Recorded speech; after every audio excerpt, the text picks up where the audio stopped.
Então, essa pandemia veio dar um tapa naqueles materialistas que não têm tido tempo de olhar para dentro de si mesmo e se enxergarem como seres humanos em evolução que precisam amar uns aos outros, ajudar uns aos outros.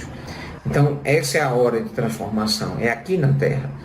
Vivam essa vida que lhes deram de encarnado da forma mais intensa, honesta e direcionada para o bem que vocês podem ter.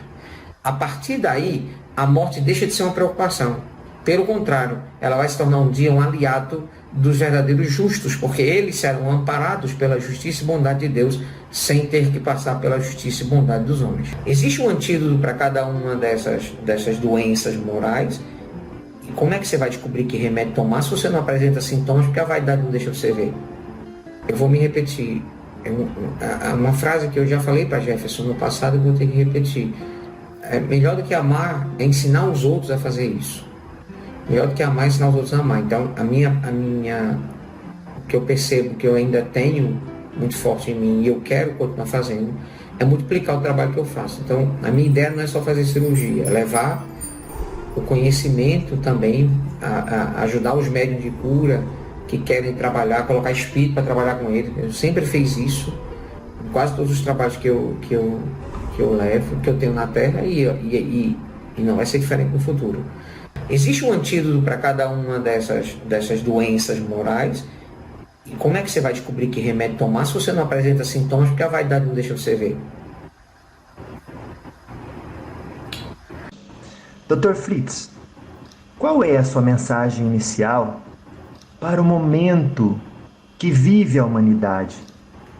Eu gostaria de pedir que o senhor fale assim, mais sobre a razão de ser dessa pandemia nesse momento específico dessa transição planetária. Pode ser?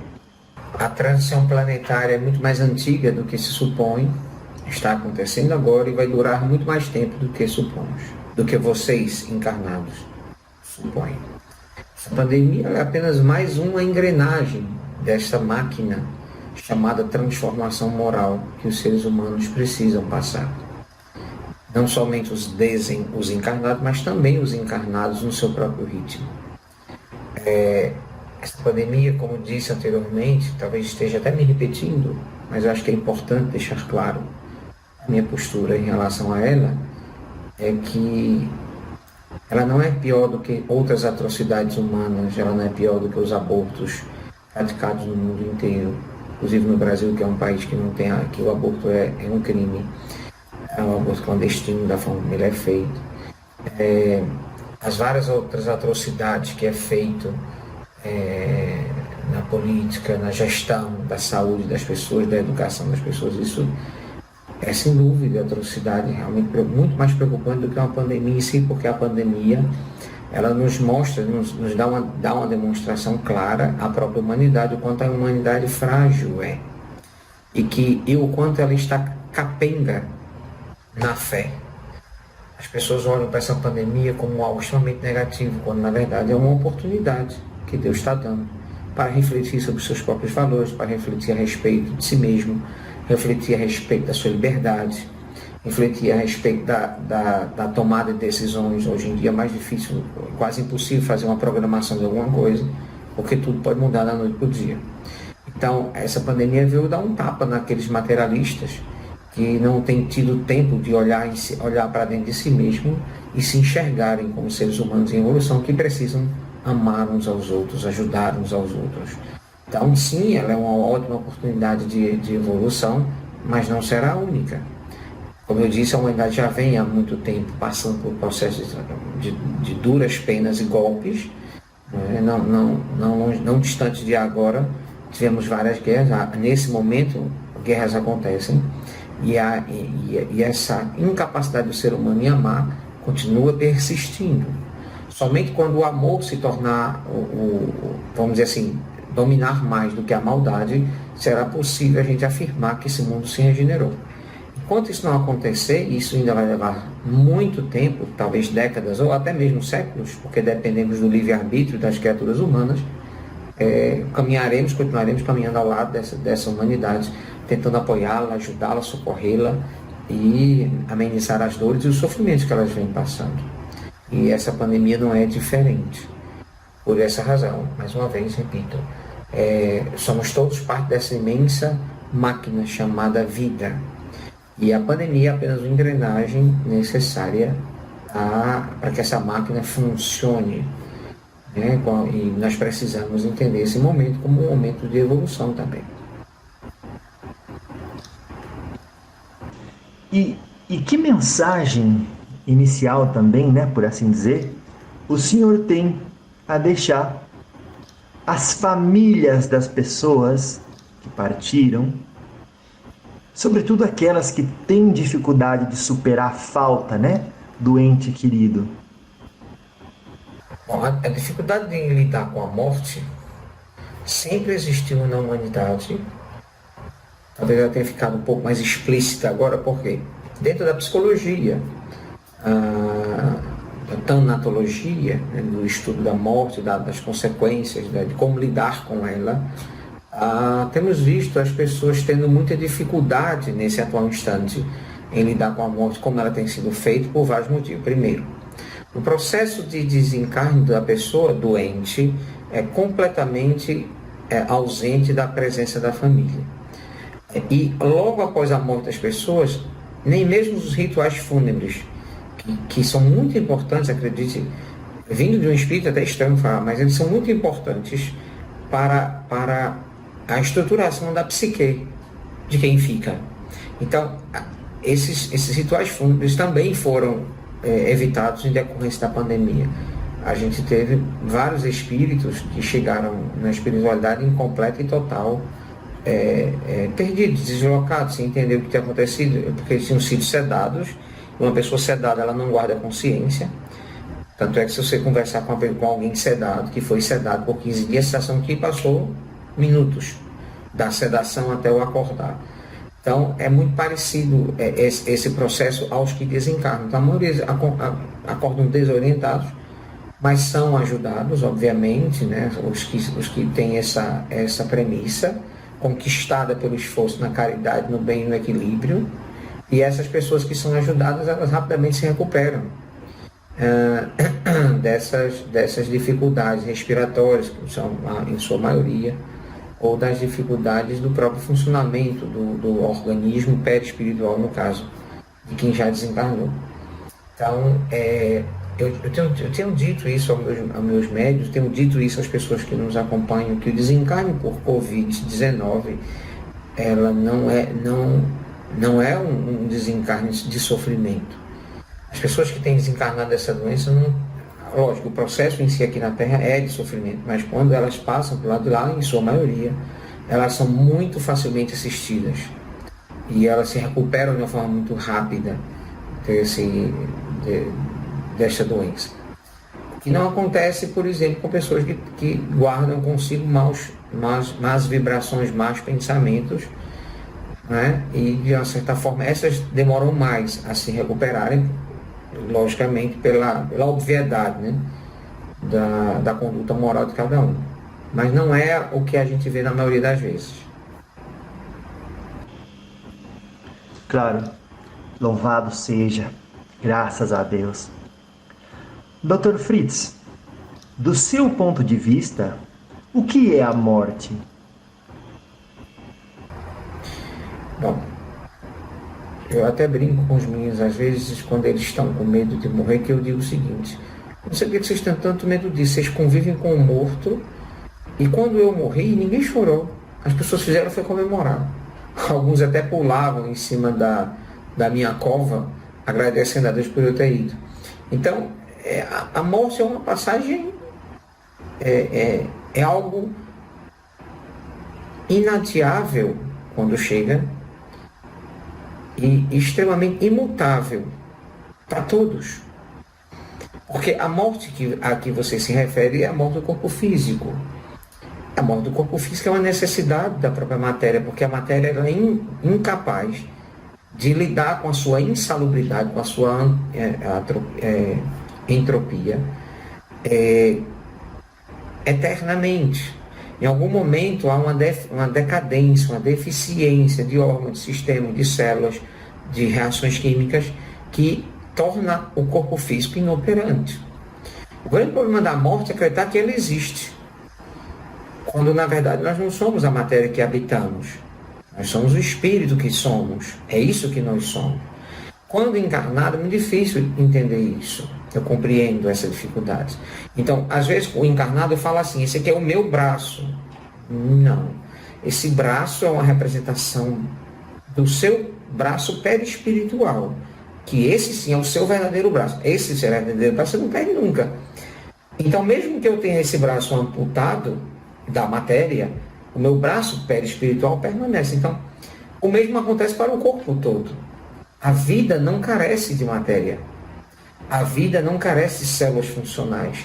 A vida carece de uma mente criada por Deus e que vem num processo de milênios em evolução e que hoje se encontra num patamar, inclusive, de ter consciência sobre a própria existência e manipular o próprio meio ambiente que vocês chamam de livre-arbítrio. Então, essa capacidade é dada a espíritos que na escala evolutiva estão um pouco mais à frente, que é o caso da espécie humana. Então, mas a morte, mais uma vez, respondendo sua pergunta, ela não é o final.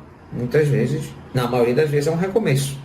Ou, poderia até dizer, um começo, que no meu caso foi, por ter sido tão ruim na Terra e ter desencarnado em condições de tanto sofrimento, eu sempre digo que a morte é a vida. É assim que eu me sinto. Quando eu vejo vocês encarnados, a sensação que tenho que eu estou vivo e vocês não. Porque vocês andam com dificuldade, a gravidade os atrapalha, porque o corpo físico está lá. E porque o corpo físico está lá, vocês têm sudorese, mau cheiro, vocês têm que tomar banho, senão vocês ficam fedendo, vocês têm que dormir 8 horas, senão vocês não aguentam, porque o funcionamento cerebral não permite que vocês não durmam. Então, isso sim é uma jaula, isso sim é uma prisão, o corpo físico. Para mim, repito, isso sim é a morte. A vida, imagine uma vida como a que eu tenho, onde eu não preciso dormir, não preciso comer, eu não tenho necessidades fisiológicas nenhuma, e eu já estou numa condição de trabalho 24 horas que eu já não fico, 24 horas por dia, que eu já não preciso dormir, já não preciso descansar, já entro em estado de operação constante. Às vezes é até difícil conversar com vocês quando vocês falam ontem, hoje ou amanhã. É difícil essa relação de tempo, como vocês a conhecem, quando você não dorme. Então, para mim, o ontem é o passado, o amanhã é o futuro e o hoje é agora. Então, é a única forma que eu tenho de compreender o que vocês falam. Então, para mim, repito mais uma vez, a morte é uma importante passagem, é uma importante viagem, é um importante momento em que todos devem se preparar. Digo todos porque eu não me preparei. E eu vejo do lado de cá os que vêm com bagagem do amor, da caridade, da honestidade, da bondade, da servidão, da fé. Essas pessoas que chegam na espiritualidade com essa bagagem, elas chegam muito bem preparadas. No entanto, os egoístas, os orgulhosos, os mesquinhos, os vaidosos, esses sofrem horrores, como eu sofri. Então, a morte, na verdade, posso também caracterizá-la como um enorme julgamento, onde não há juiz, nem advogado, nem promotor, onde cada um de nós é tudo isso. E julgamos a nossa própria consciência baseada na nossa história. Então, a pessoa que mais vai te envergonhar na morte é você mesmo. Ou a pessoa que mais vai glorificar o seu status na espiritualidade é você mesmo. Depende do que você faz agora. Então, essa é a hora de transformação, é aqui na Terra. Vivam essa vida que lhes deram de encarnado da forma mais intensa, honesta e direcionada para o bem que vocês podem ter. A partir daí, a morte deixa de ser uma preocupação. Pelo contrário, ela vai se tornar um dia um aliado dos verdadeiros justos, porque eles serão amparados pela justiça e bondade de Deus, sem ter que passar pela justiça e bondade dos homens. Então, isso é uma enorme libertação para muitos. Quando se diz que ninguém morre antes da hora, pode-se considerar então que é exagero o cuidado diário contra infectar-se contra esse ou qualquer tipo de vírus? Ok, vamos começar explorando essa frase: ninguém morre antes da hora. Morre sim, eu já vi muitas pessoas cometerem suicídio, elas desencarnaram antes da hora.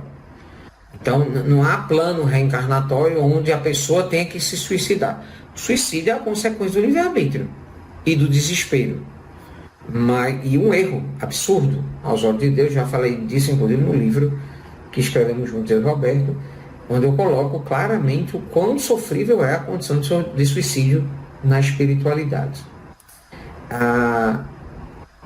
No entanto, quando a morte chega para alguém, para a maioria, né, ela é sem dúvida, acontece dentro de um momento, às vezes nos parece até injusto, quando vemos crianças, por exemplo, desencarnarem, pessoas com a idade muito, muito tênue ainda, desencarnarem às vezes até de processos dolorosos, ou às vezes até de processos bem rápidos, como acidentes e por aí vai. Esse tipo de desencarne, não tenha dúvida, ele acontece dentro de uma programação. Há uma necessidade de haver aquele desencarne. Muitas vezes são espíritos que vêm para a Terra concluir missões que deixaram no passado inconclusas, ou não concluídas, e que vêm nesse momento concluí-las, concluir essas reencarnações. Aí passam curtos períodos, geralmente geram transformações gigantescas na família como um todo, não só nos pais. E esses espíritos são muito bem recebidos na espiritualidade, porque geralmente desencarnam exatamente porque concluíram aquele fim de missão que tinham. Mas, perdão, o início da pergunta foi?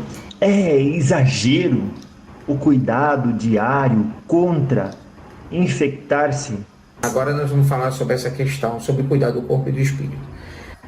Vocês, enquanto encarnados, vocês têm responsabilidade enorme sobre o corpo e sobre o espírito. Por isso o suicídio é um crime aos olhos de Deus tão grande, tão medonho.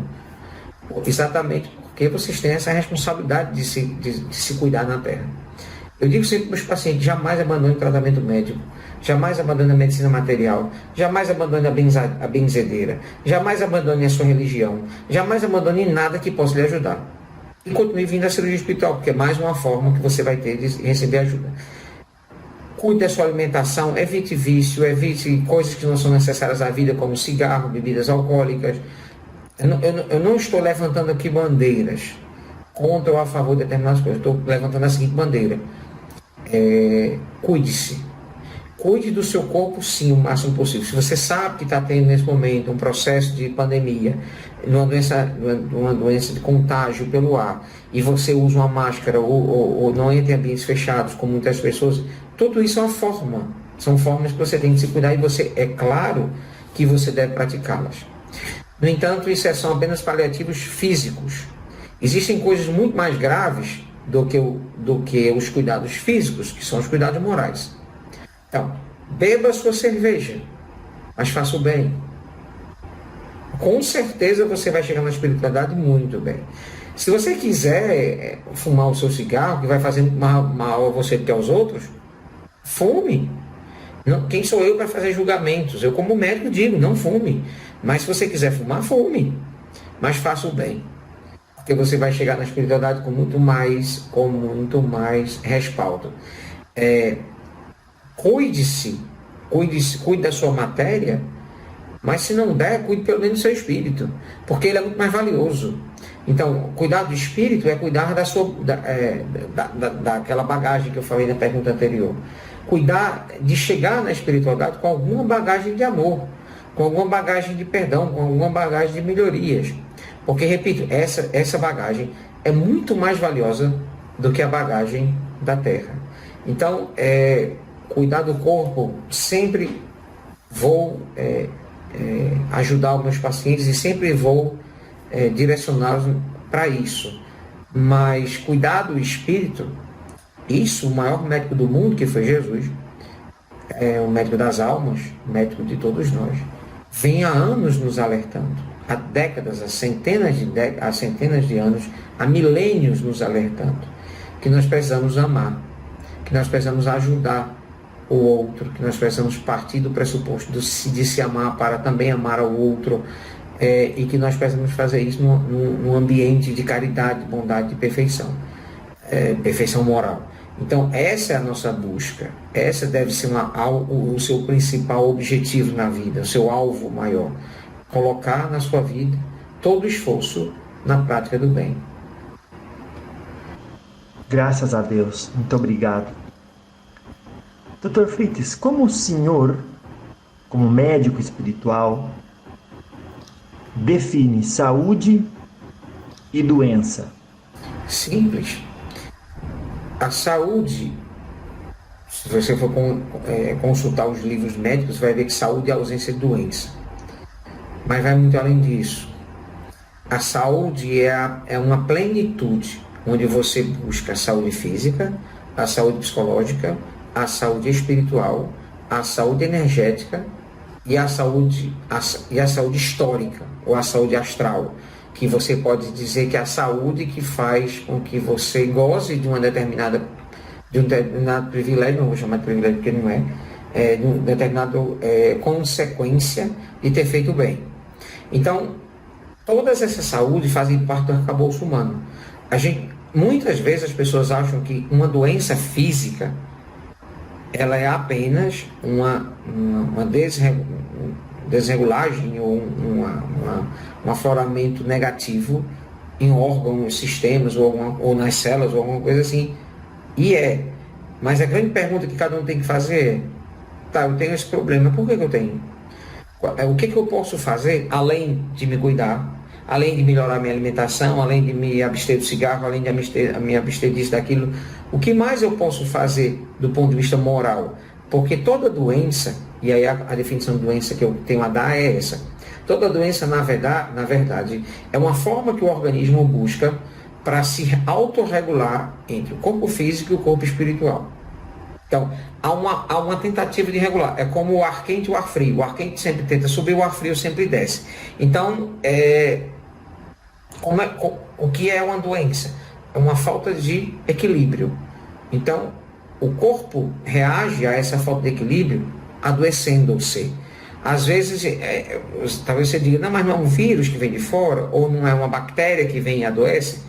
É também, mas essa bactéria e esse vírus, eles precisam de um ambiente preparado para isso, para que, não balanceado, para que ele possa se multiplicar, se reproduzir. Então,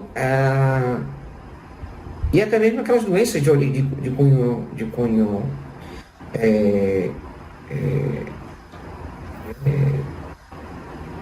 perdão, acho que eu não trouxe minha maleta hoje. As doenças de cunho genético, elas também são, muitas vezes, uma resposta desse desbalanceamento entre corpo e espírito, e perispírito.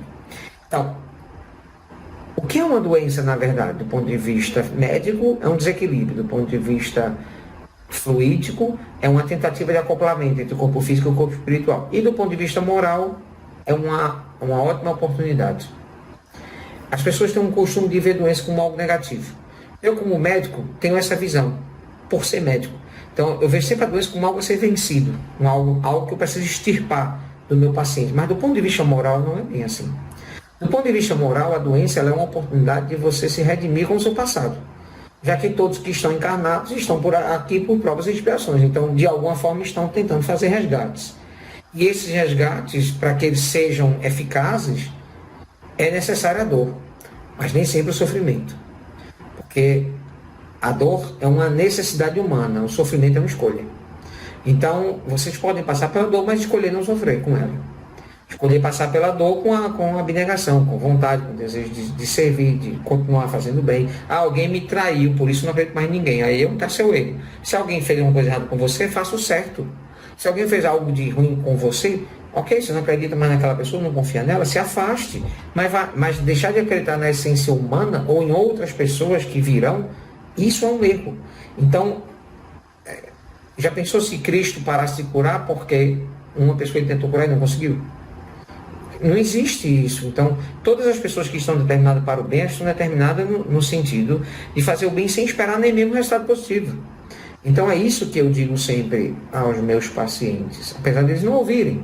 Porque quando meus pacientes me procuram, o que é que eles querem? Se livrar da dor, que é o mesmo que eu gostaria de dar a eles.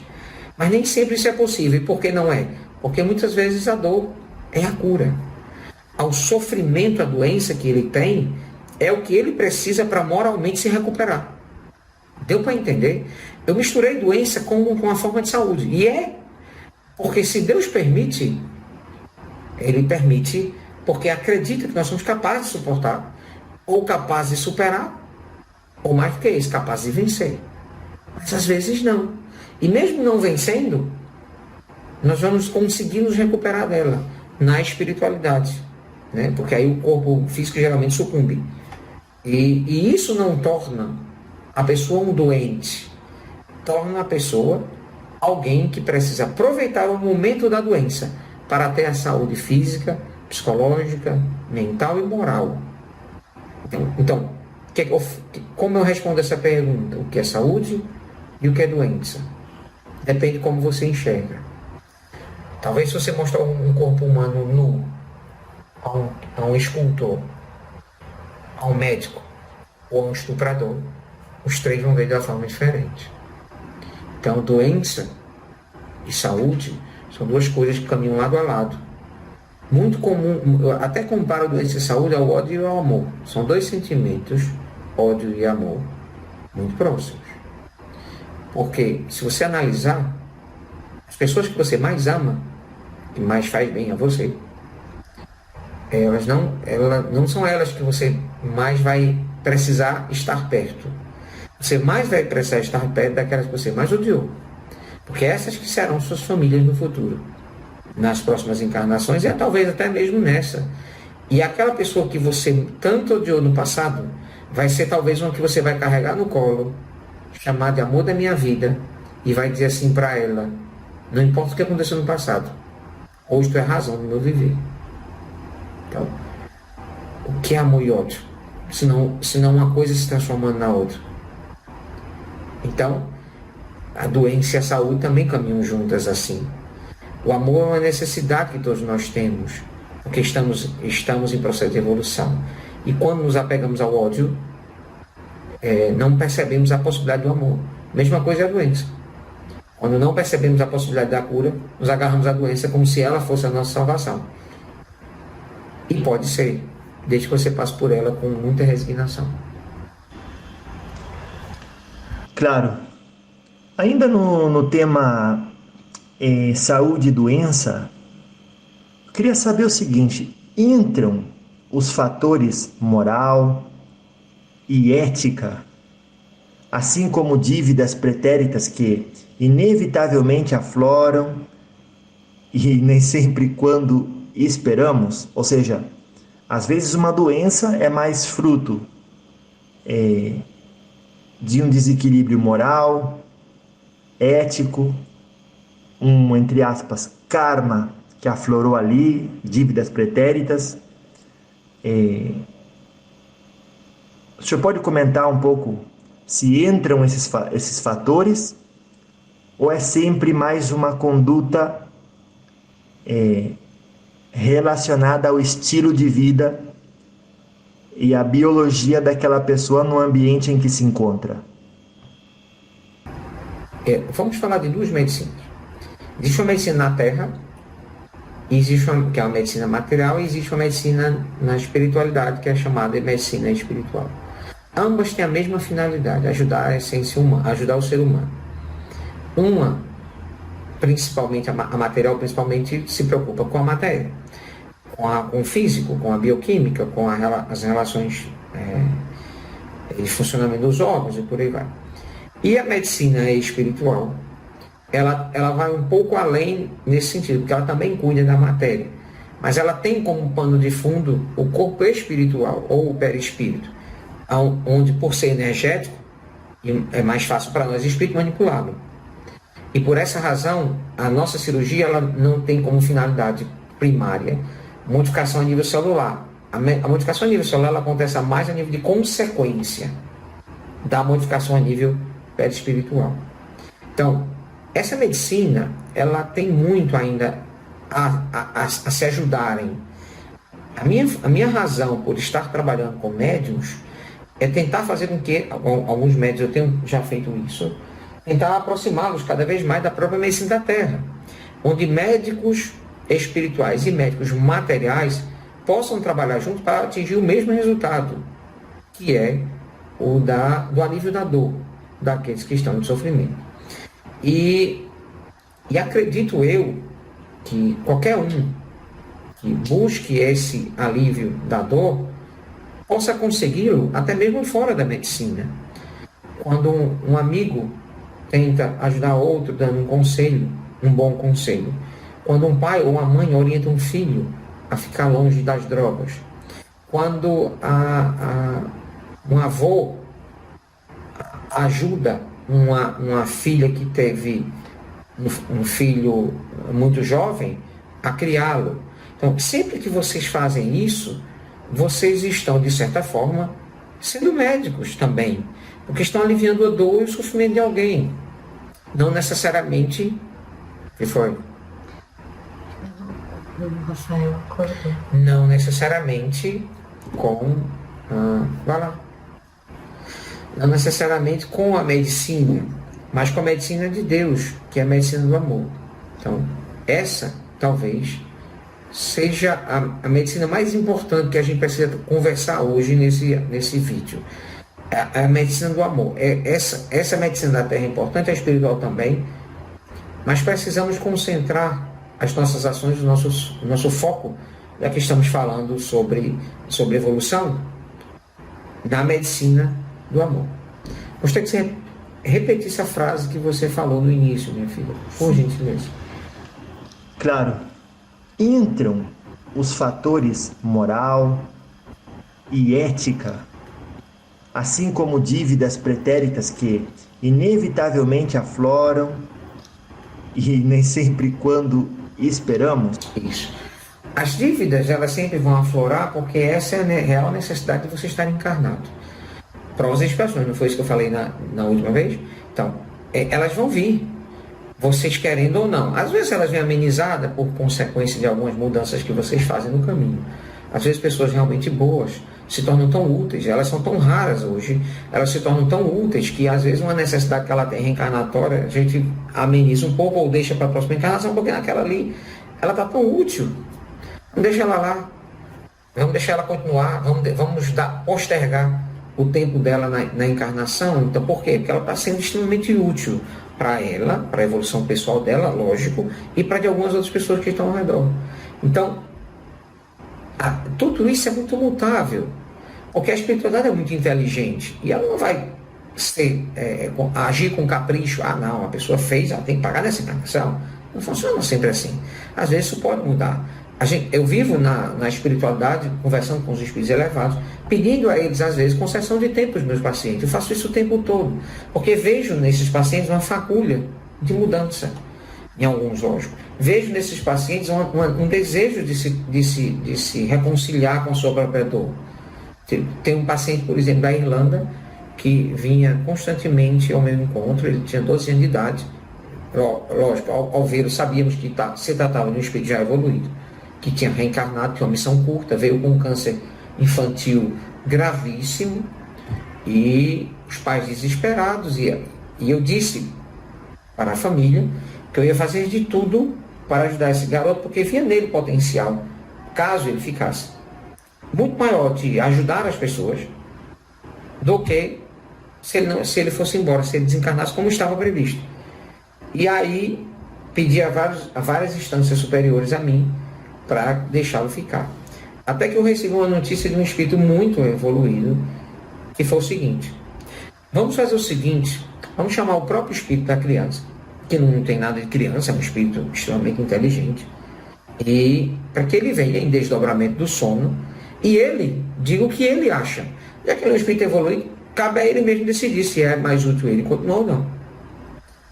E aí ele veio e nos deu uma aula de humildade, de carinho, de amor, e disse: eu acho que vocês têm razão.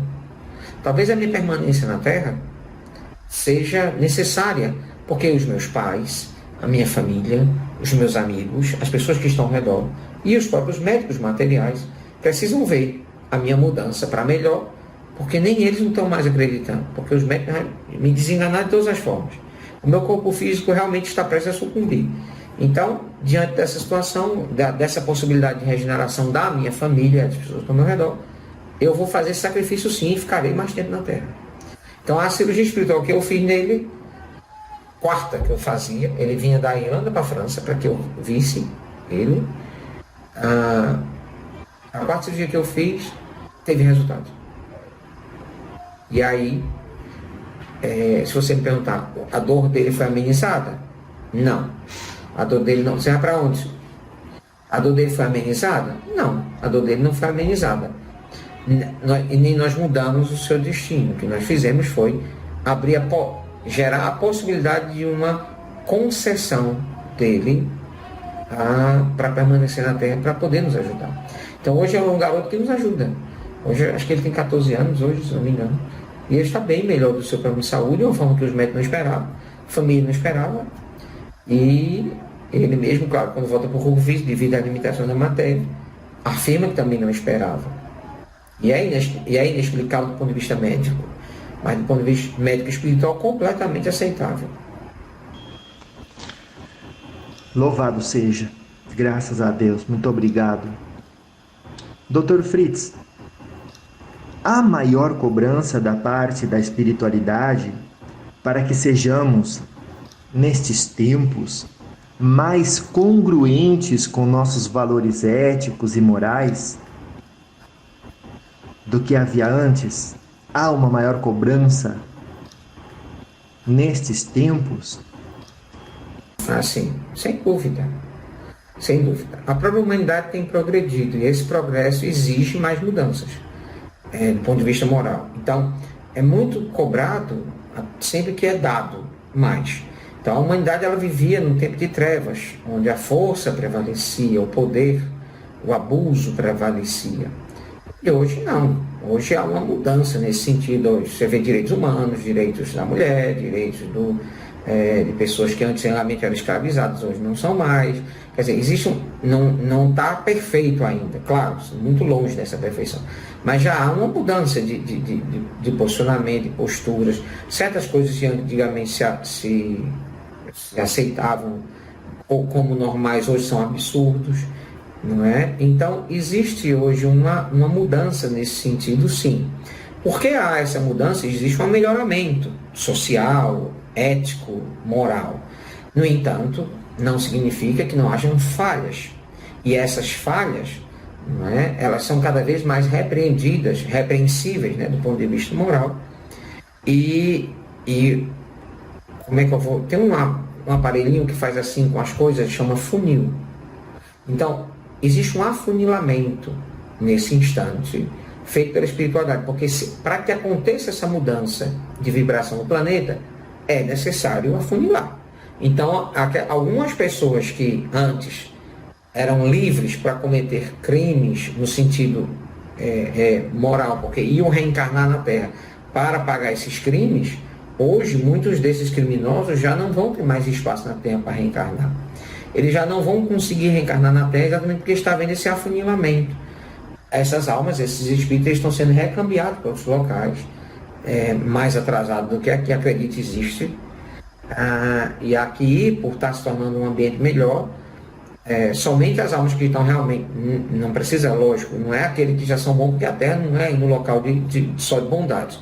Mas as pessoas que têm algum compromisso com isso, algumas pessoas que estão em busca do mínimo necessário para se reformar moralmente. Então são essas almas que aqui permanecerão nessa busca. E como estão em busca, claro que vão errar. Então existe sim uma pressão nesse sentido. Alguns espíritos que se você me perguntasse, fizesse essa mesma pergunta 300 anos atrás, 500 anos atrás, eu diria, não. Se esse espírito aí fizer bobagem, quando ele vai conseguir reencarnar na Terra e vai continuar tentando acertar. Hoje a coisa já não é assim. Então eu já diria que não, aquele espírito ali que errou tão bruscamente, tão fatalmente, ele não vai continuar aqui. Ele vai ter que ir para outro local. E aqui estão vindo espíritos também, reencarnando espíritos aqui, que vêm também de outras pleiades, de outros orbes, de outros locais, que esses espíritos também estão vindo ajudar nesse processo de aprimoramento da Terra. Mas até esses espíritos estão tendo muita dificuldade, porque eles estão reencarnando aqui pela primeira vez, então tem dificuldade de compreender o corpo humano. Então nunca se viu tanto autismo na Terra, nunca se viu tanta dificuldade de pai e mãe criar filho, exatamente porque esses espíritos estão vindo de um certo ponto de vista, dentro de um processo de muita revolta, porque para eles é muito complicado estar encarnado na Terra. Então, está havendo sim esse afunilamento. Essa pergunta é muito coerente, ela tem uma consistência muito boa. Realmente, isso está acontecendo na espiritualidade. Louvado seja. Graças a Deus. Muito obrigado. Dr. Fritz, desde o nosso último encontro, a partir da sua percepção, né, de trabalhar tão próximo a todos nós, o planeta evoluiu? Se você me fizer essa mesma pergunta um tempo ainda mais curto, tipo, há 2 semanas atrás o planeta era igual que é hoje? Não. É óbvio que evoluiu. O problema é porque quando você fala evolução ou evoluiu, as pessoas pensam logo no final. Totalmente regenerado, onde todo bem permanece 100% e que o mal não existe mais. Não. Eu vejo evolução diferente. Eu vejo evolução como algo lento, como algo progressivo, mas que está em constante acontecimento. E é isso que acontece com a Terra, nesse instante, com a sua população. As pessoas estão evoluindo? Sim, mas ninguém evolui da noite para o dia, nem de uma encarnação para outra. Por isso é necessário tantos momentos aqui. Por isso é necessário tantas encarnações. Você vem, reencarna homem, reencarna mulher, reencarna mãe, reencarna pai, aí depois reencarna dentro de um processo de não aceitação pessoal, aí depois reencarna dentro de um outro país, vai para um, vai para outro. Exatamente para quê? Para ter condições de ter várias experiências diferentes e dentro dessas várias experiências construir um novo eu. Menos preconceituoso, menos arrogante, menos melindroso, menos... Entendeu?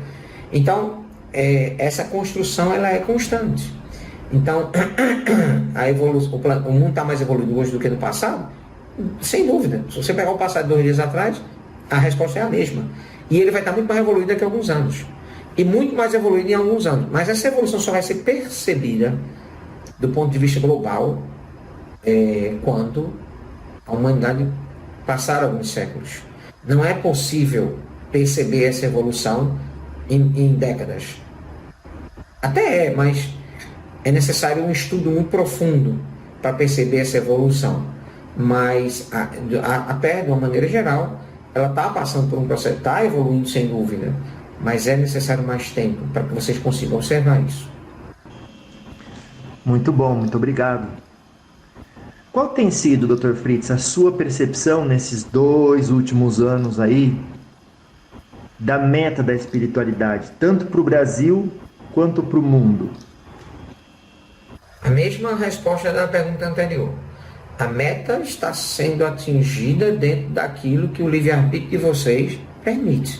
O problema é porque a gente cria o plano A, o plano B, o plano C, o plano D, até chega no Z.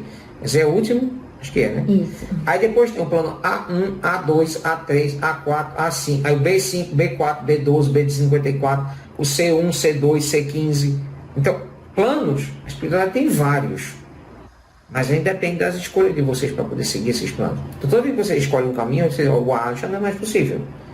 O B também não. Agora o C dá, ele se encaixa na escolha da pessoa.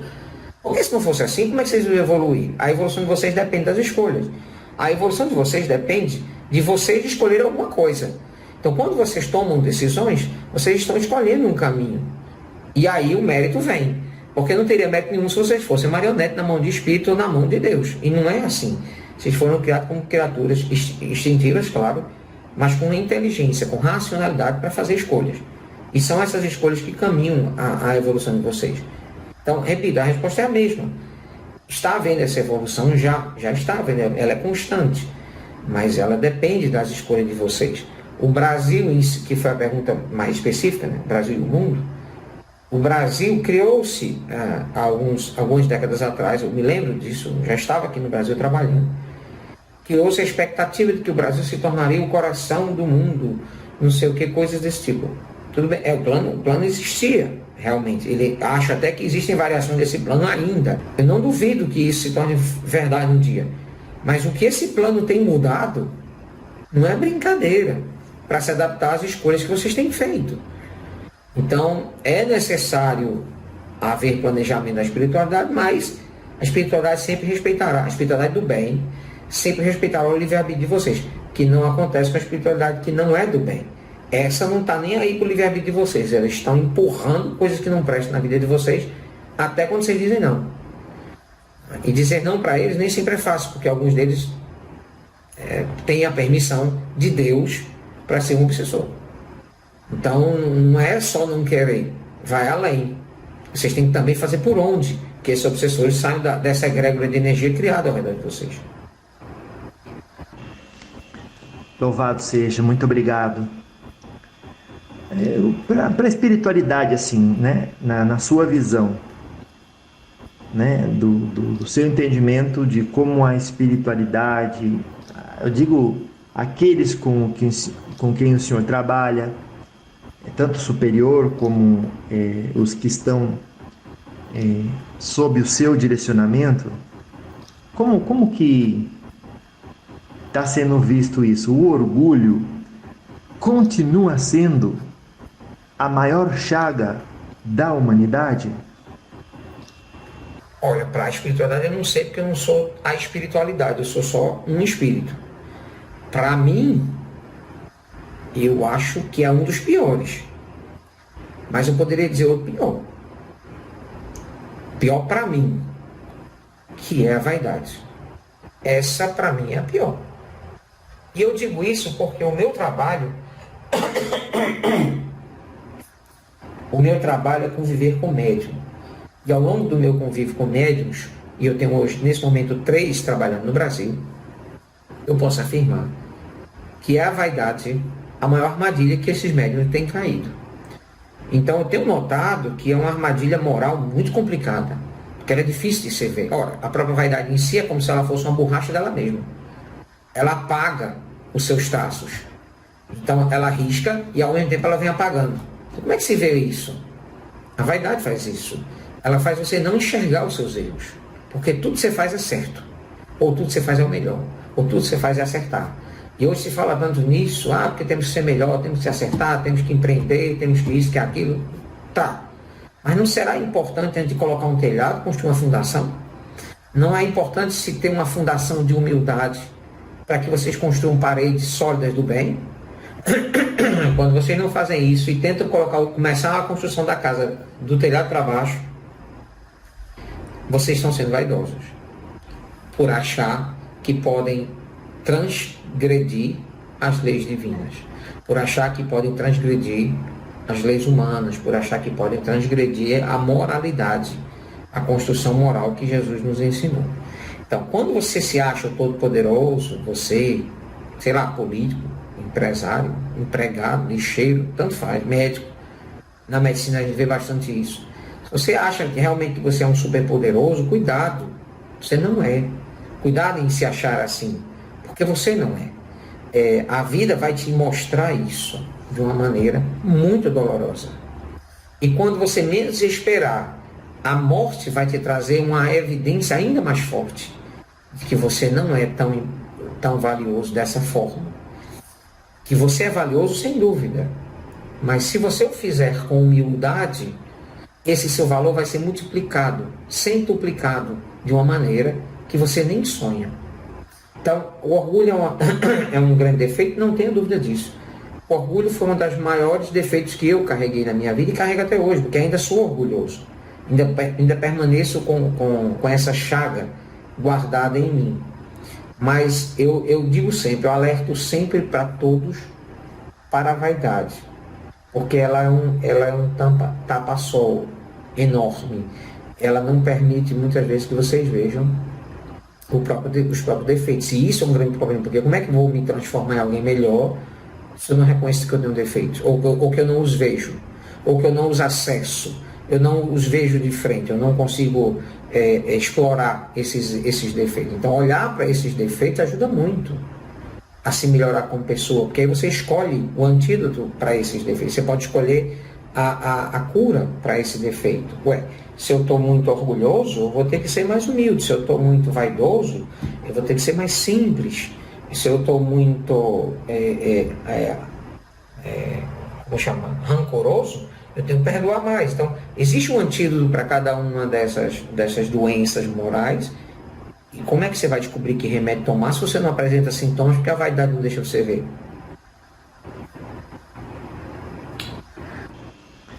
Aqui, claro, muito obrigado. Aqui, Dr. Fritz, eu vou fazer perguntas que parecem pessoais, mas para a gente é importante no sentido da compreensão, né, da evolução do espírito, né? Depois do nosso último encontro, o senhor evoluiu mais? E se sim, a que se deve essa evolução? Tanto evoluí que estou conversando com ele de novo. Bom, o que se deve a essa evolução? Olha, é muito difícil para que eu avalie a minha evolução. Eu acho que a minha evolução, ela acontece sempre que eu me predisponho a ajudar as pessoas. Como daquele dia que nós conversamos a última vez para hoje, eu ajudei muita gente, eu acho que eu estou evoluindo. Entendeu? Evolução aparece numa estrada. Sabe quando você vai numa estrada, que você está indo numa direção, numa cidade muito longe? Tem um momento que você está na estrada, você começa a desconfiar que você pode estar na estrada errada. Já aconteceu com você? Pois é. Isso acontece com a gente quando a gente está evoluindo. Então mas de repente a gente nota que ao longe tem um cruzamento, nesse cruzamento tem umas placas. E vendo as placas, a gente lê o nome da cidade que a gente está indo, ou uma cidade num percurso que nós estamos indo. Aquilo nos acalma, porque aquilo é uma evidência que nós estamos no caminho certo. Então, a única evidência que eu tenho que eu estou no caminho certo é quando eu estou fazendo bem. Bem para alguém, quando eu vejo o resultado do bem em alguém, quando eu faço um trabalho de cirurgia, por exemplo, e vejo uma pessoa melhor, de saúde, ela nem que ela me agradeça, mas quando eu vejo o resultado, aquilo para mim é uma placa, que eu estou na estrada, na direção de Jesus. Então estou evoluindo, provavelmente estou evoluindo. Mas repito, são evidências apenas. A gente precisa estar conferindo essas evidências vez ou outra.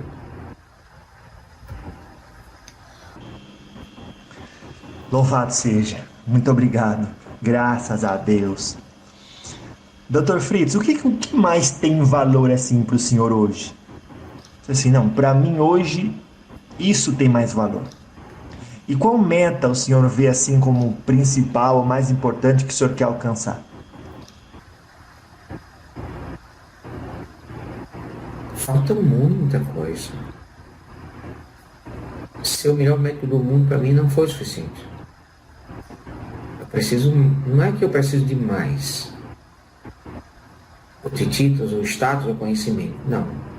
Mas eu preciso ajudar mais, isso falta. Inclusive nesse instante eu vou até liberar essa informação que estava guardada apenas aos coordenadores do Instituto. Estou criando um novo método de trabalho que devo implantar no ano de 2022. Que ano estamos? 2021. Desculpe. Eu sou péssimo de matemática, eu me equivoquei. Eu pensei que nós estamos em 2019, tá vendo? Nós estamos em 2019, porque nós tivemos que parar de trabalhar em 2019 por conta da pandemia, mas a gente vai ter que atrasar um pouco mais 2 anos. Então, na verdade, eu falei 22, na verdade, em 2024. Em 2024 a gente vai implantar um trabalho novo. Esse trabalho é bem diferente. Ele é bem diferente porque o alcance dele é para ser maior. E vai ser maior. Eu só não sei ainda, nós ainda estamos achando uma maneira de fazer isso. Para esse trabalho acontecer, eu não posso usar um médium, eu tenho que usar 4. E não sou só eu fazendo esse trabalho. Obviamente, eu já faço trabalho com outros espíritos, então nós vamos usar os 4 mediunizados. Então, e vamos trabalhar o magnetismo que eu consigo produzir com o meu médio de cura, juntamente com outras características, com outras mediunidades, com outras energias, com outros magnetismos, unir tudo isso e servir isso a uma maneira onde se atualmente eu atendo 100 pessoas e tenho um resultado X, eu vou atender as 1000 pessoas e ter o mesmo resultado X na mesma quantidade de tempo. Então, hoje a gente faz cirurgia devido à pandemia com 30 pessoas por sessão, 2, 3 sessões por dia, 90, 100 pessoas são atendidas. Então, eu vou poder atender 1000 pessoas com a mesma qualidade, com o mesmo grau de resultado que eu teria com 100, eu vou poder atender 1000 no mesmo dia, na mesma sessão, usando dessas ferramentas novas que eu vou ter. Hoje, isso é impossível, eu ter esse resultado. Se eu fosse atender 1000 pessoas com o meu médium ao mesmo tempo, eu teria um déficit de energia na 280 aproximadamente, 270, com o Roberto, né? Com outros médios até eu posso ir mais longe, com outros médios eu vou até mais curto.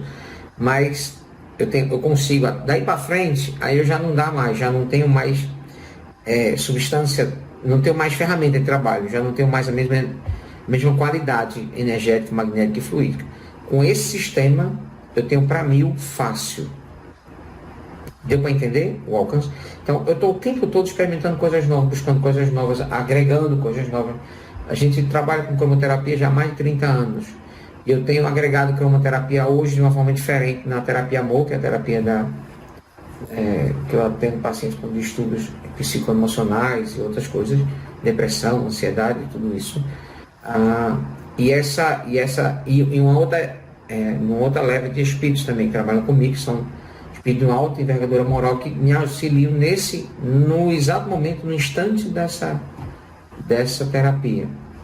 Então, eu estou o tempo todo criando, desenvolvendo, ajudando, estudando, dando aula. Eu dou muita aula na espiritualidade para os médicos que estão se formando na espiritualidade. A gente dá bastante aula, principalmente na experiência no que diz respeito aos processos mediúnicos. Isso trabalho muito.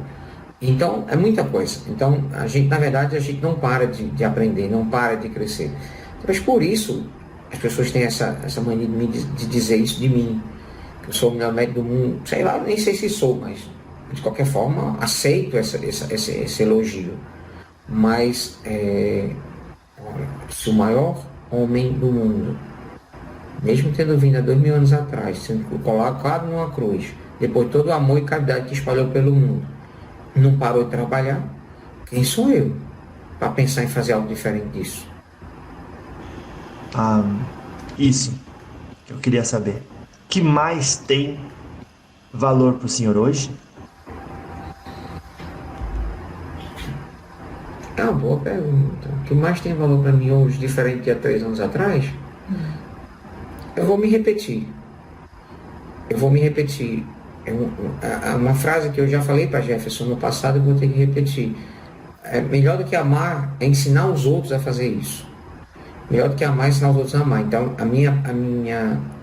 o que eu percebo que eu ainda tenho muito forte em mim e eu quero continuar fazendo, é multiplicar o trabalho que eu faço. Então, a minha ideia não é só fazer cirurgia, é levar o conhecimento também, a ajudar os médiuns de cura que querem trabalhar, colocar espírito para trabalhar com ele. Eu sempre fiz isso, em quase todos os trabalhos que eu levo, que eu tenho na Terra, e não vai ser diferente no futuro. Então, eu vou continuar fazendo isso, ensinar as pessoas a amar, porque você tem multiplicadores desse mesmo amor. Então, você, em vez de ter uma árvore que lhe dá maçã, você vai ter uma plantação de maçã, dando maçã para um monte de gente. Então, é assim que eu vejo uma forma de multiplicar, de deixar esse legado seguir adiante, não 100% do tempo nas minhas mãos, deixar que ele siga na mão de outros também. Existem muitos médicos na espiritualidade extremamente capazes de trabalhar com médiuns. Existem médiuns extremamente capazes de trabalhar com espírito. Por que eles não vivem se encontrando? Então, às vezes, eles se encontram no meu trabalho. Então, eu faço com que esse encontro aconteça. E aí eu apresento um ao outro e assim, vão trabalhar. Já passou do tempo. E aí, geralmente, o que eles dizem? Tenho medo, não sei, não conheço. E eu estou ali perto, ajudando, até que a coisa encaixa. Encaixou, vai sem mim. Então, qual foi o maior desafio que o senhor aceitou? E eu digo assim, com o qual o senhor teve que lidar? Situações assim, às vezes corriqueiras, às vezes das mais simples, com as quais o senhor aprendeu muito? O maior desafio? A minha vida é um desafio diário. Toda hora eu tenho desafios novos. Se você fizesse essa pergunta para o meu médium, ele teria uma resposta bem singular. Porque desde da última vez que Jefferson esteve conosco, fazemos parte de um trabalho e não fazemos mais parte desse trabalho. Eu tenho certeza que isso mudou a vida do meu médium radicalmente. Mas para mim não, porque tudo fazia parte de um plano. Tudo fazia parte de uma mudança necessária para que o trabalho pudesse gerar mais e mais macieiras. Me utilizando da metáfora da pergunta anterior. O problema é porque vocês veem mudança como algo ruim. Ou veem mudanças radicais, ou mudança de direção, como algo extremamente negativo. Ué, já pensou se o carro não tivesse aquele negócio que faz assim, ó? Vocês iam ser reto. Então, eu não sei o que tem qual problema em fazer curva. Então, a gente faz curva o tempo todo na espiritualidade. Então, o tempo todo a gente está mudando de direção. Então, tive muitos desafios da época que conversei com o Jefferson até hoje. Eu vou escolher um para não ficar descortês.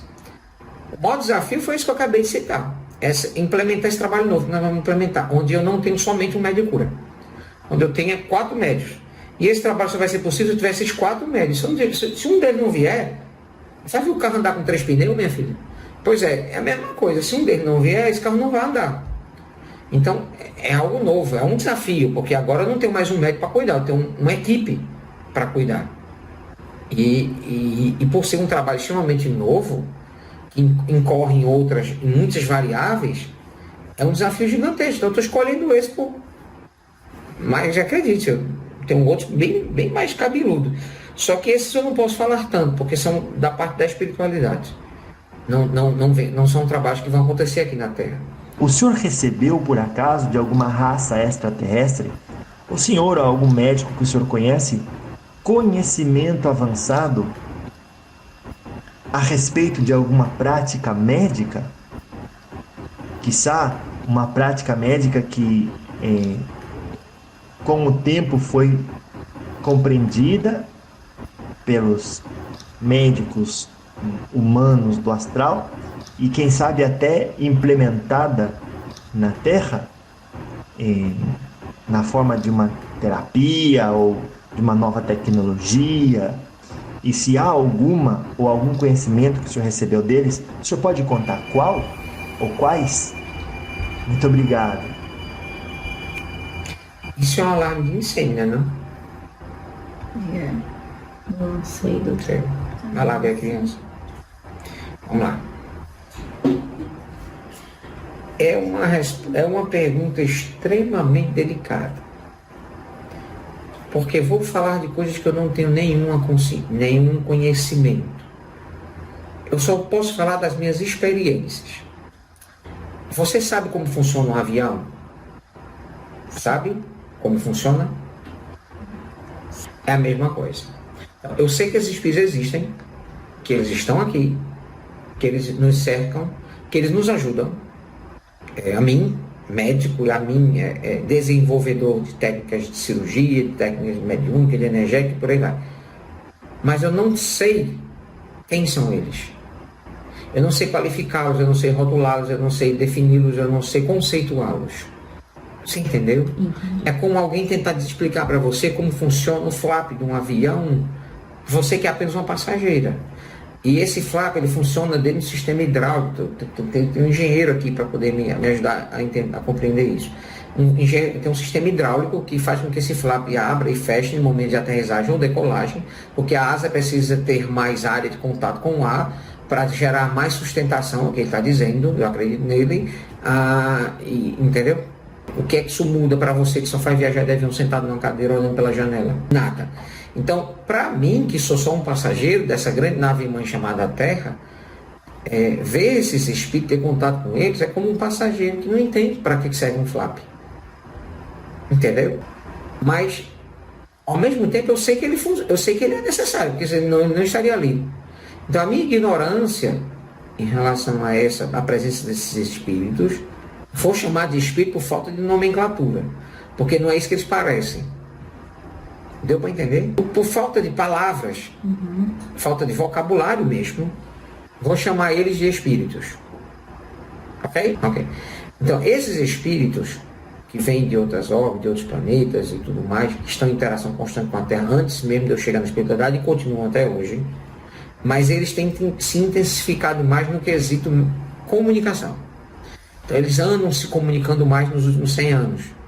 Comunicando, médios videntes conseguem vê-los, médios audientes conseguem ouvi-los e médios psicofônicos conseguem comunicá-los. Isso não acontecia muito no passado, há mais de 100 anos atrás. Então, de uns 100 anos para cá, eles têm se intensificado nessas comunicações. E talvez por conta disso, vocês tenham tido acesso a mais informações do que as que eu posso dar. Porque talvez eles mesmos tenham vindo dizer. Deu para entender? Sim. Então, eu não tenho como aqui, apenas por ter visto esses espíritos, saber da existência deles, dizer quem eles são. Me falta vocabulário, me falta conhecimento, me falta muita coisa. Então, seria uma resposta extremamente leviana. Eles são isso, eles são aquilo, eles estão vindo aqui para fazer isso. Eu não faço a menor ideia. Até mesmo porque eu não participo. Eu não participo das reuniões da espiritualidade superior. Eu participo de reuniões com espíritos superiores. É uma coisa totalmente diferente. De onde eles estão? Eles vêm até mim, fazem reuniões, fazem designações, dizem como as coisas têm que ser, depois voltam onde eles estão. Então, onde eles estão, eu não vou. E é lá que esses espíritos estão. Eu estou chamando de espírito por falta de vocabulário. Eles trazem conhecimento, eles trazem muita coisa.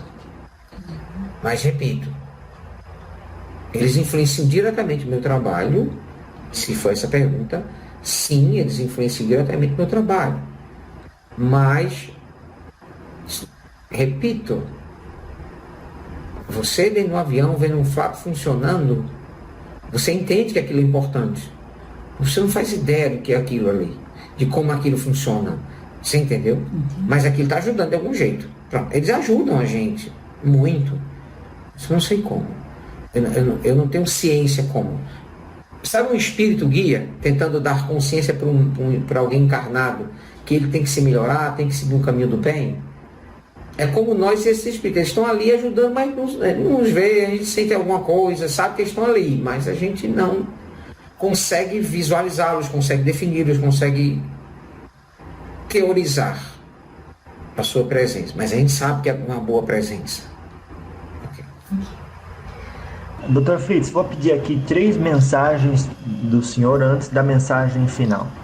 Vamos dizer assim, o que o senhor diria a uma pessoa que decide ser médico e entra para a faculdade de medicina?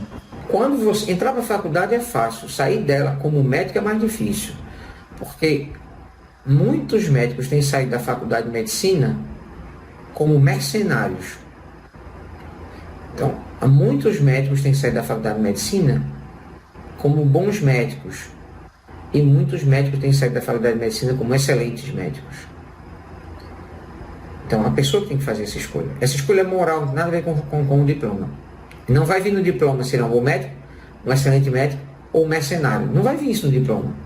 Então, é uma escolha que o próprio médico vai ter que fazer. Eu acho que isso funciona, acho eu que essa consciência já deveria começar a ser gerada dentro da própria universidade. Porque, por que a pessoa procura medicina? É algum tipo de vocação real? Ou é porque é uma profissão que causa status? Ou é uma profissão que dá um bom salário? Exatamente porque estamos lidando com algo tão precioso como a vida humana. Porque a medicina é uma profissão bem remunerada em qualquer lugar do mundo. E que é respeitada em qualquer lugar do mundo. Mas será isso o suficiente para fazer essa escolha desse sacerdócio? Porque para mim, medicina é um sacerdócio. Para mim, o médico não pode negar. A palavra não existe no vocabulário da medicina. Ele tem que estar sempre à disposição dos pacientes, da evolução da medicina, da pesquisa, da ciência. Ele tem que estar aberto ao conhecimento. Ele não pode parar de estudar, mesmo depois de formado, e por aí vai. Então, repito, é uma decisão pessoal. O que eu diria para cada um deles é: procure ser um excelente médico. E o excelente médico é o médico que trata seu paciente como um rei. Trata seu paciente como um Deus. Como alguém tão precioso que precisa ser cuidado em todas as suas variações, dificuldades, pormenoridades. Não dá para tratar a dor de cabeça sem saber se esse paciente está passando por algum estresse na vida dele. Então, só dar remédio para dor não é ser bom médico.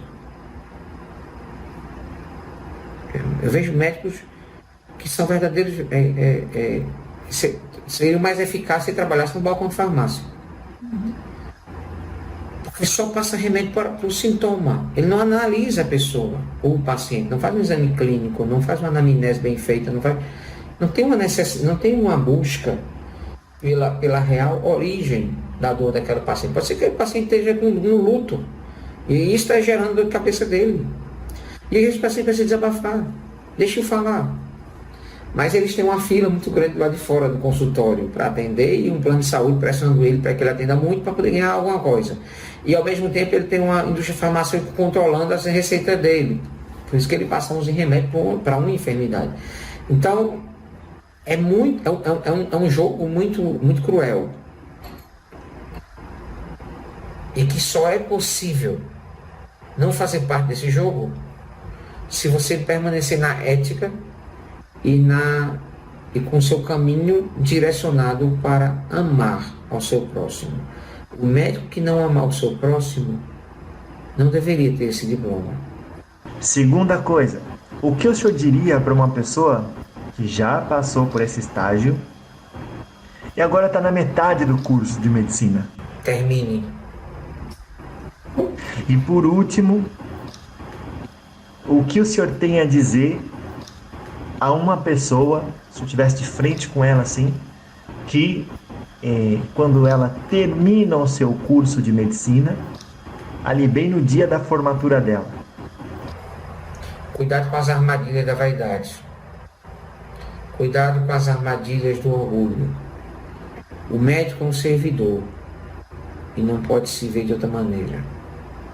Ele é um servidor de alguém que está frágil, de alguém que está mais do que frágil, doente, mais do que doente, fragilizado. E ali do outro lado tem um ser humano, do outro lado do birô de atendimento. É um ser humano que está confiando talvez a vida em suas mãos. E um descuido seu pode ser fatal. Uma negligência sua, um erro seu, uma imperícia sua, pode ser fatal. Portanto, não há nada mais precioso do que a vida. Se você, médico, não acredita nisso e acabou de terminar o seu curso, por favor, não use esse diploma. Só use esse diploma se você realmente acredita que a vida é valiosa. A vida de qualquer um é valiosa.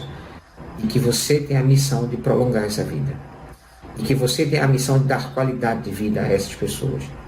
Isso é o que faz o médico. Porque médico não existe para evitar a morte, porque se fosse todos os médicos, a medicina é uma tarefa fadada ao fracasso.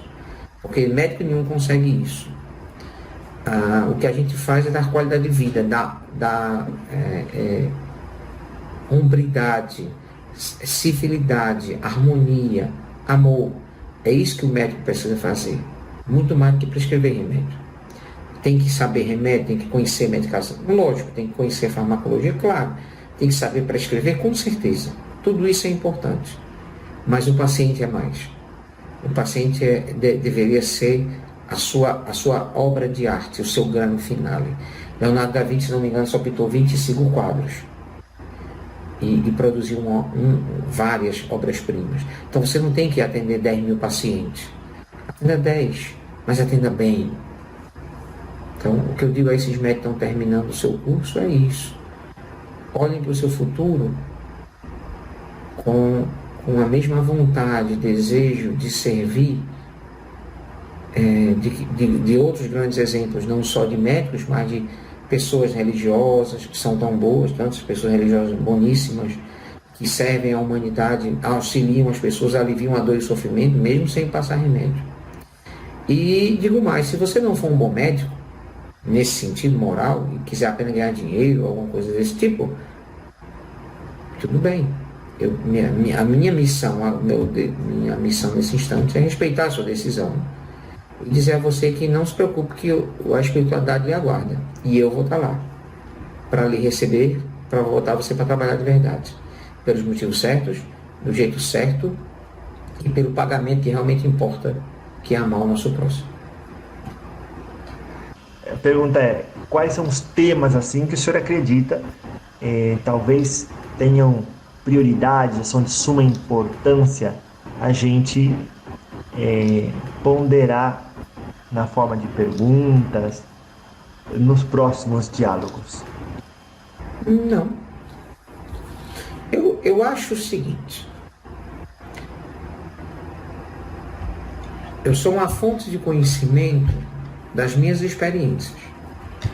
Eu sou uma fonte de conhecimento daquilo que eu vejo, que eu conheço. Nessa mesma entrevista, respondi perguntas baseadas em minhas evidências e não respondi outras porque não sei. E eu não tenho nenhum problema com isso. Quando eu disser o tema que precisa ser abordado, provavelmente eu vou ter que sair daqui e colocar outro espírito no meu lugar. Porque eu não conheço muita coisa. Eu entendo de medicina, eu entendo de saúde, eu entendo de doença, eu entendo de... É isso que eu amo, é isso que eu me dedico a conhecer, a explorar e a fazer crescer. Mas eu também entendo, como espírito, que só os valores morais do amor aliviam as dores. Só os valores morais da caridade, feita aqui na Terra, aliviam o sofrimento que todos podemos ter na espiritualidade. Isso eu também posso oferecer a todos aqueles que buscam entender esse processo.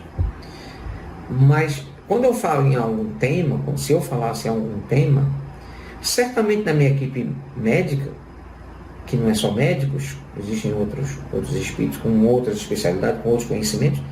Hoje mesmo tivemos aqui engenheiros, advogados e outros que estão aqui conosco, nos ajudando. Então, eles certamente vão poder explorar melhor esses assuntos do que eu. E aí esses outros espíritos podem vir também já que a sua função, Jefferson, é dar voz a nós. Então outros espíritos talvez queiram falar. Então escolha o tema e eu escolho o espírito.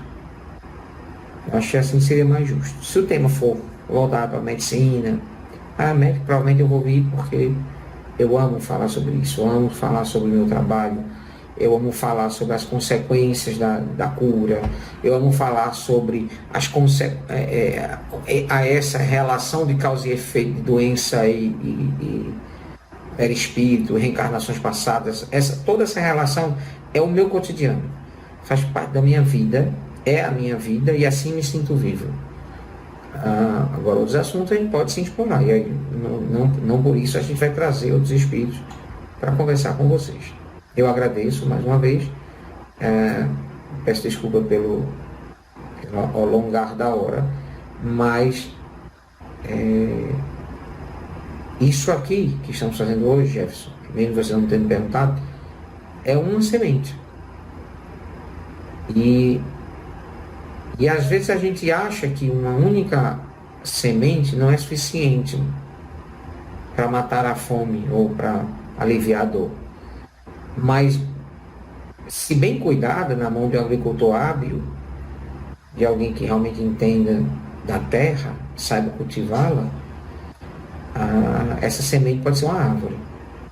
E essa árvore pode dar frutos, e em cada fruto você vai ver milhares de sementes.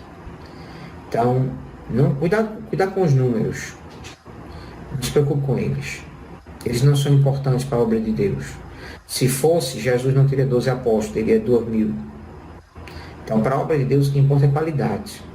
O que importa na obra de Deus é a gente ter direcionamento, a gente focar em alguma coisa que a gente quer, traçar esse objetivo e ir atrás dele. O que vier de números, muito paciente, muita gente que assiste esse vídeo, isso é consequência. Isso é consequência. E repito, as poucas sementes que nós dois juntos lançamos no passado já nos trouxeram muitos frutos. Um deles está aqui agora na minha frente. E eu sou extremamente grato a você, mais uma vez, por me dar a oportunidade de falar, mas mais do que isso, por me dar a oportunidade de plantar semente de amor e espalhar pela terra, como você já me permitiu no passado e agora me permite mais uma vez. Então, deixe as sementes seguirem seu curso natural. Algumas delas florescem rápido, outras demoram alguns anos. Então, a gente deixa vai jogando as sementes e deixa elas seguirem seu curso. Que Deus te abençoe. Muito obrigado por essa oportunidade mais uma vez. Doutor Fritz, graças a Deus, muito obrigado. Então, essa pandemia veio dar um tapa naqueles materialistas que não têm tido tempo de olhar para dentro de si mesmo e se enxergarem como seres humanos em evolução que precisam amar uns aos outros, ajudar uns aos outros. Então, essa é a hora de transformação, é aqui na Terra. Vivam essa vida que lhes deram de encarnado da forma mais intensa, honesta e direcionada para o bem que vocês podem ter. A partir daí, a morte deixa de ser uma preocupação. Pelo contrário, ela vai se tornar um dia um aliado dos verdadeiros justos, porque eles serão amparados pela justiça e bondade de Deus, sem ter que passar pela justiça e bondade dos homens. Existe um antídoto para cada uma dessas doenças morais. E como é que você vai descobrir que remédio tomar se você não apresenta sintomas, porque a vaidade não deixa você ver? Eu vou me repetir. Uma frase que eu já falei para Jefferson no passado, eu vou ter que repetir. Melhor do que amar é ensinar os outros a fazer isso. Melhor do que amar é ensinar os outros a amar. Então,